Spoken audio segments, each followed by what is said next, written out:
Assalamualaikum warahmatullahi wabarakatuh. Jumpa lagi dengan saya dalam Carita Sunda.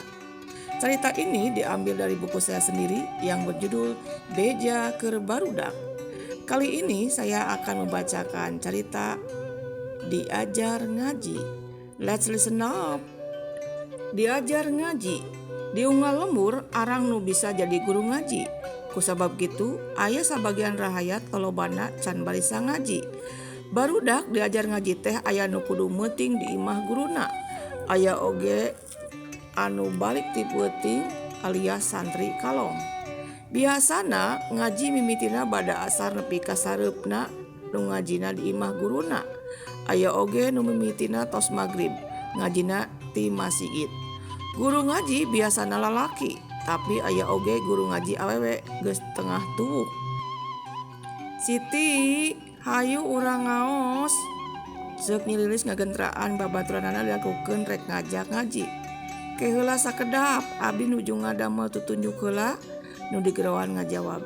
Init ngaji ngabring mawa Quran jeung tutunjuk. Tutunjuk dijieuna tina nyere atawa awi nu teu meunang kalengkahan.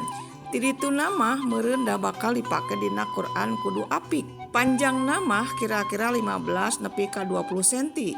Marake baju keur ngaji mah bebas wae. Budak awewe make samping jeung tiung. Budak lalaki mah cukup ku disarung wae jeung kopea hideung. Lamun ngajina ti mimiti magrib, barudak sok mawa obor atawa oncor nu dijieuna tina awi. Anu boga batre mah eta oge sok dibawa sakapeung lamun teu dipake nyebor atawa neang sawah ku kolotna. Ngan kitu kangaranan budak mah teu dimendi, anger wae kabekinangan heureuy.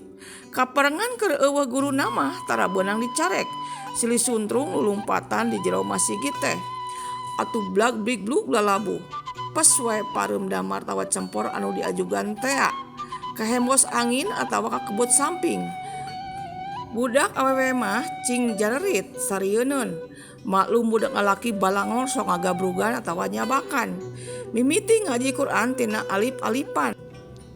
Geus apal tuluy kanu Al-Fatihah diajar ngejah ngarangkeikeun huruf. Tacan aya nu ngaranna metode Iqra. Rada hese pelebah dieu mah sebab kudu apal huruf jeung jabar JR PS katut pamaeh. Sok rada lila ngejah mah sabab sok pabaliwet pelebah nyebutkeunana. Lamun geus kitu tangtu dihukum bongan cenah malaweung. Hukumanana rupa-rupa, aya nu dititah bebersih, aya nu nulis huruf Arab sababaraha halaman, aya oge nu tangtungkeun bari ningali batur keur dihuruf. Karunya mah babaturan anu teu pati pinter, kudaekna oge geus alus. Meureun pangna init ngaji ge hayang bisa, ngan edas geus sababaraha taun diajar ngaji, anger we alip-alipan keneh da poho wae kana huruf teh.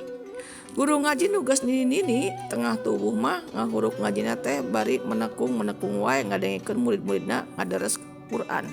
Tara ieu openan bisi budak heureuy ocon oge, da anger maranehna kudu stor apalan ayat. Lantai imahna melecir boh nu dilabrak boh dina palupuh. Dikepel ku bujur budak unggal sore. Lamun minareng intihan mah barudak sinama reuting sanggeus ngaji teh bari murak tumpeng. Tas salat berjamaah subuh mah barali ka imana sewang-sewangan muru indit sakola. Kahirupan guru ngaji anu basajan tapi pinuh ku ilmu agama kacida dihargaanana. Tara ieu menta buru estuning ridho ikhlas sangkan barudak palinter tur ngarti kana agama. Atuh kolot barudak nu ngarti mah ari tamat Quran leutik teh sok numpeng dibawa bari ngaji ku budakna. Aya oge nu mere hayam hirup dikelek menang nalian.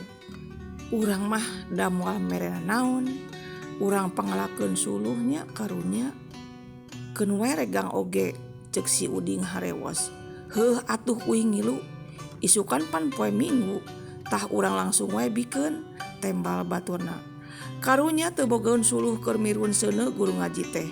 Nya waktu dikirim teh atuhun pisan, itung-itung mulang tarima barudak geus dihuruf ngaji. Arang nu mere duit da kayaan sarua walurat.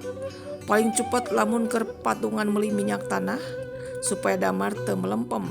Teu pira eta ge ukur salawe perak saurang.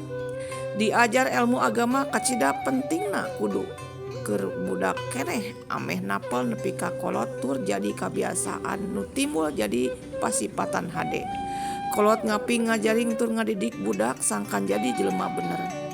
Manusia diciptakeun ku Allah Jalla Jalaluh kudu hirup di dunia teh dititah ibadah. Nya salah sahiji ibadah teh nyiar ilmu. Prak-prakan ibadah salah sahijina diajarkeun ku guru ngaji. Hatur nuhun ka guru ngaji sadayana. Mugia kenging rahmat salamina. Amin insyaallah. Itulah cerita diajar ngaji. Terima kasih sudah menyimak. See you.